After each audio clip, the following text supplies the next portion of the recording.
Welcome to Telangana వెలుగు. ప్రస్తుతం మనతో పాటు సర్పంచ్ సంఘం అధ్యక్షులు ఉన్నారు యాదయ్య గారు. యాదయ్య గారు చెప్పండి, ఇప్పుడు జూబ్లీస్ ఉప ఎన్నికలు కూడా వచ్చేసినాయి. రేపు 11వ తేదీ నాడు ఎలక్షన్స్. సో సర్పంచ్లకు స్థానిక సంస్థల ఎలక్షన్స్ పెడతామన్నారు. అది కాక బీసీ అది ఇది అని చెప్పేసి కోర్టులో పెండింగ్ ఉన్నటువంటి పరిస్థితి. అండ్ ఇప్పుడు జూబ్లీస్లో మా కోటేసి మేము అంత డెవలప్ చేస్తాం, ఇంత డెవలప్ చేస్తాం, మేము ప్రత్యేక నిధులు కేటాయిస్తాం అంటున్నారు. అండ్ మీరు కూడా గతంలో బకాయిల కోసం ఫైట్ చేశారు కదా, ఏమన్నా రిలీజ్ అయినాయి అనుకోవచ్చా ఆ రోజు నుంచి డబ్బులు? ఫస్ట్ కాంగ్రెస్ ప్రభుత్వం 6 గ్యారంటీలు 420 హామీల మీద అధికారంలోకి వచ్చింది. అధికారంకి వచ్చింది దాదాపు 23 నెలలు అవుతుంది.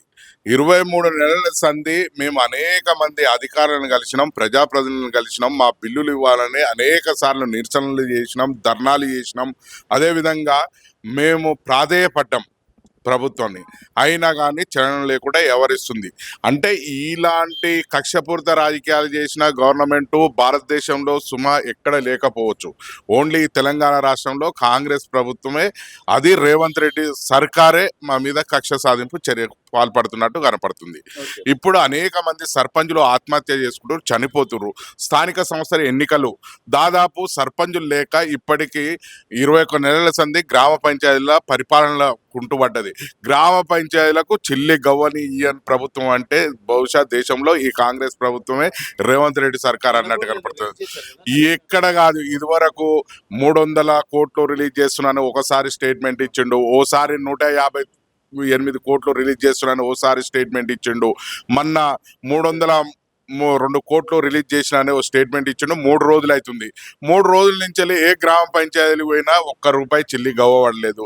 పెండింగ్ బిల్లు అనేది అట్లనే ఉన్నది. ఈ బిల్లులు బహుశా వీళ్ళు స్టేట్మెంట్లు ఇచ్చేటప్పుడల్లా ఎవరన్నా కమిషన్లు తీసుకొని వాళ్ళకి ఇచ్చినట్టు, ఎస్డిఎఫ్ నిధులు ఇచ్చినట్టు క్లియర్గా ప్రభుత్వం కనపడుతుంది. అంటే కమిషన్ల దందాతోనే పనిచేస్తున్నట్టు క్లియర్గా రేవంత్ రెడ్డి సర్కార్ అనిపిస్తుంది. ఏ గ్రామ పంచాయతీకి కానీ ఎక్కడనైనా బిల్లులు పడ్డట్టయితే దేనికైనా మేము అగ్రిమెంట్ అయి ఉంటాం, ఈ ప్రభుత్వం మంచిదని ప్రజాప్రభుత్వం అని చెప్తాం. కానీ రూపాయి చిల్లిగవ్వ ఇవ్వకుండా ఒక పుట్టెడు అబద్ధాలతోనే కాలం వెలబోస్తున్నట్టు రేవంత్ రెడ్డి సర్కార్ కనపడుతుంది. ఇప్పటికీ ప్రభుత్వానికి చిత్తశుద్ధి ఉంటే ప్రజలకు ఇచ్చిన 6 గ్యారెంటీలతో పాటు అనేకమైన అంశాలు ప్రభుత్వాలు ఇచ్చిన హామీల మీద దాని మీద దృష్టి పెట్టాలి. మా పెండింగ్ బిల్లుల మీద ఇప్పటికీ సర్పంచులు చనిపోతున్నారు, మా బిల్లులు ఇవ్వమని అనేక మంది గ్రామాల్లో సర్పంచులు ప్రాధేయపడుతున్నారు. కానీ బిల్లులు ఇవ్వకుండా సతాయిస్తున్నారు. అదేవిధంగా మరి ఎందుకు మరి ఎక్కడ పోయినా, ఏ నియోజకవర్గానికి పోయినా మేము 1000 కోట్లు 100 కోట్లు రిలీజ్ చేస్తున్నట్టు కనపడుతుంది, కానీ ఎక్కడ అభివృద్ధి పని అనేది జరుగుతలేదు. కాబట్టి ఇప్పటికే గ్రామ పంచాయతీలు దేశానికి పట్టుకొమ్మల్లాగా ఉన్న గ్రామాలని అభివృద్ధి పనుల్లో చేయాలంటే గ్రామ పంచాయతీలకు ఫస్ట్ నిధులు రిలీజ్ చేయాలి. నిధులు రిలీజ్ చేసి లోకల్ బాడీ ఎన్నికలు నిర్వహించాలి. కానీ ఆ సోయి లేదు. ఇప్పటికే బీసీలకు ఇచ్చిన 42% రిజర్వేషన్ల మీద ఒక కాలయాపన చేస్తున్నట్టు కనపడ్డది. ఏంది, జనాభా లెక్కలేసి దాదాపు 6-7 నెలలు అదో కాలయాపన చేసిర్రు. ఆ తర్వాత వాళ్ళే హైకోర్టులో పిటిషన్ వేయించారు. హైకోర్టులో జీవో రిలీజ్ చేయకముందుకే హైకోర్టులో పిటిషన్, అది సుప్రీంకోర్టులో ఫిర్యాదు చేయించారు. అంటే వీళ్ళంతా రాజకీయంగా ఆడుతున్న డ్రామా అనేది ప్రజలందరూ గ్రహిస్తున్నారు. ప్రజల మీద, బీసీల మీద ప్రేమ ఉంటే, చిత్తశుద్ధి ఉంటే కేంద్రం పైన ఫైట్ చేసి సాధించాలి రిజర్వేషన్లు. అది 9th షెడ్యూల్లో పెట్టాలని గతంలో అనేక సార్లు ప్రజాప్రతినిధులు, అనేక మంది మేధావులు, విద్యావంతులు చెప్పిరు, అయినా కానీ పెరదవ పట్టిరు. యాదయ్య గౌడ్ గారు, ఇప్పుడు జూబ్లీస్ ఉప ఎన్నికల్లో మీ సర్పంచ్ సంఘం తరపున ప్రచారాల విషయంలో కావచ్చు, లేకపోతే కాంగ్రెస్ పార్టీకి మద్దతు, లేకపోతే ఉపసంహరణ ఏ విధంగా ఉండబోతుంది అనుకోవచ్చు? కాంగ్రెస్ పార్టీకి అసలుగా వీళ్ళు చేసిన మోసం చేష్టలకు ఎవరు కూడా వీళ్ళకు కాంగ్రెస్ మద్దతు ఇవ్వరు. కాంగ్రెస్ కు తప్పించి ఎవరికైనా ఓట్లేసుకో అనేది నిరుద్యోగులు అంటారు. అదేవిధంగా గతంలో తెలంగాణ ప్రభుత్వం ఏర్పడ్డప్పుడు తెలంగాణ రాష్ట్రము దేశంలోనే ఎక్కడ లేని విధంగా అభివృద్ధి చెందింది. అభివృద్ధి చేసిన ప్రభుత్వం ఏదైనా ఉంటే తెలంగాణ ప్రభుత్వం. ఆ తెలంగాణ ప్రభుత్వానికే మా సర్పంచులు అందరూ ఓటేయాలని చెప్తున్నారు. ఇప్పటికీ అంటే ఏ పార్టీ అనుకోవచ్చు?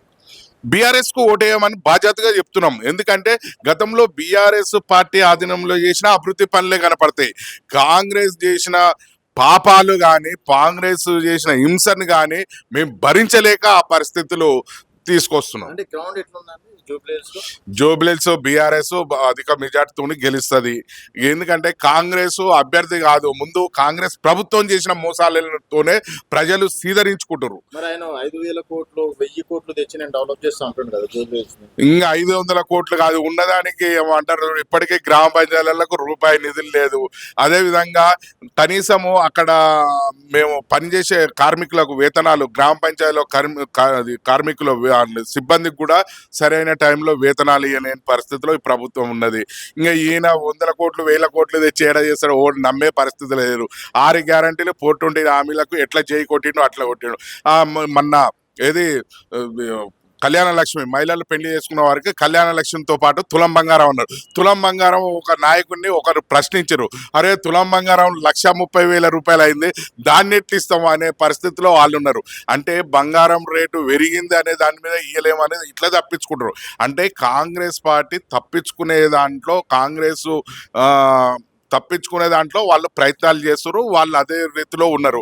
కానీ ఇప్పటికీ కార్మికులు కానీ కర్షకులు కానీ మొత్తం అంతా బీఆర్ఎస్ పార్టీకి, ఎందుకంటే కేసీఆర్ అభివృద్ధిని చూసి కేసీఆర్కు ఓటేయాలనే దాని మీదనే ఉన్నారు.